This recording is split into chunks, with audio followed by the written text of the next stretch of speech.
Здравствуйте, уважаемые господа! Меня зовут Анастасия Шевченко, я эксперт по межкультурным коммуникациям компании La Classe. И сегодня мы поговорим о межкультурных трендах 2020-х.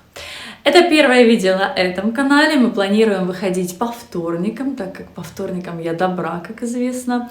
Подписывайтесь, ставьте лайки, здесь будет открыто, межкультурно и очень интересно. Год 2020 во многом стал переломным. Black Lives Matter, Грета Тунберг, Me Too. Все задавали повестку со смыслом, с одним. Да? Теперь маленьких людей, будь то бывшие жертвы колонизации женщины, как слабополые или дети, теперь их принято слушать. Такие глобальные тренды – это то, что будет сшивать культуры, поэтому предлагаю посмотреть на них прицельно, тем более, что они довольно интересные.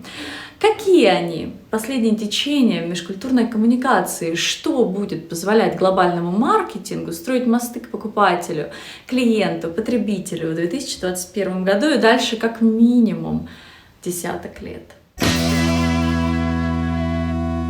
Самый глобальный тренд, и это очевидно тренд на подлинность и инклюзивность во всех сферах жизни, принятие всех типов телосложения, норм красоты, прославление всех видов людей одновременно, тенденция к самолюбию, к бодипозитиву, к акне-позитиву, приглашение потребителей любить себя такими, какие они есть, принятие тела, расы, пола, такими, какие они есть, в ответ на постоянное давление общества. Бренды, которые это не признают, будут отчуждать очень быстро растущую часть общества, а также потеряют поддержку культурно и социально осознанных потребителей. Межкультурный тренд 2021 – разработка нейтральных продуктов с упором на гипериндивидуальность. Окончательно утвердился сдвиг в сторону людей, которые предпочитают одиночество, негативные, покровительственные социальные нормы, касающиеся одиноких людей разного возраста в прошлом. Вы можете забеременеть в 20, родить в 50, начать свой бизнес в 60. Традиционные этапы жизни изменились, и в них больше нет правил.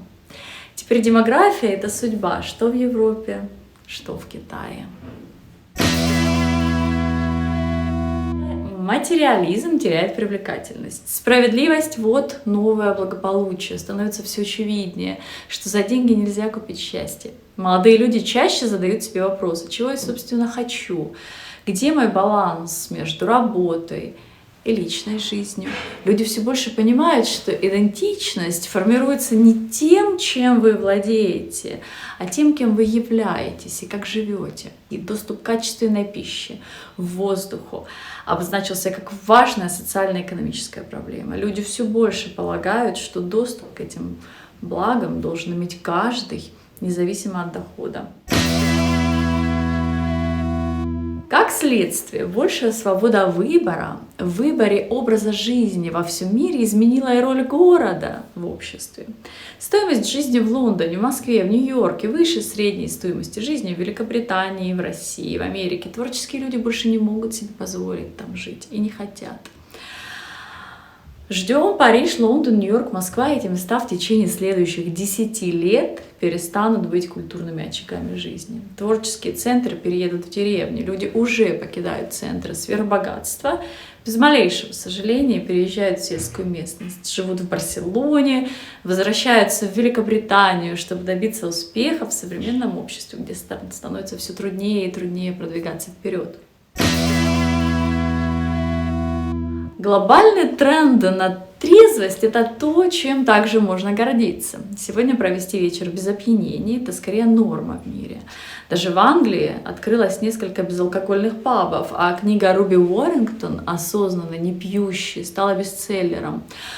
Он называет это трезвым любопытством, рассказывает, как отказаться от алкоголя, чтобы хорошо выспаться, лучше сосредоточиться и улучшить отношения с окружающими. Преимущества чрезвычайно привлекательные для людей 2021 года формации, да, которые предпочитают держать все под контролем. И если раньше непьющий человек на вечеринке вызывал подозрения, то сегодня хэштег Sober Life собирает в интернете миллионы сообщений. Ну и наконец, Воздействие социальных сетей постепенно пересматривается. Платформы сталкиваются с новой волной критики со стороны подростков. Еще недавно невинный Инстаграм сегодня рассматривают не как безобидную платформу, а как разрушительную. Социальные сети влияют на психологическое здоровье и чувство идентичности. Поэтому сейчас в том же ТикТоке все больше упор делается на то, чтобы инфлюенсеры, влиятельные лица были реальными. Также ждем сдвиг в сторону конфиденциальности и закрытых сообществ.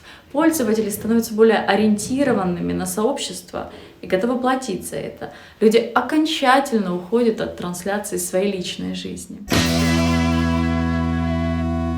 Вот такие межкультурные, глобальные, международные тренды переходят с нами в 2021. И именно играя по этим правилам, предстоит нам строить культурные мосты. По-моему, у нашей планеты есть шанс. Что думаете? Жду ваших комментариев и, конечно, подписывайтесь на наш канал, самый открытый и межкультурный канал YouTube. Видео я планирую выпускать по вторникам, так как по вторникам я добра. С вами была Анастасия Шевченко. Скоро увидимся. Спасибо.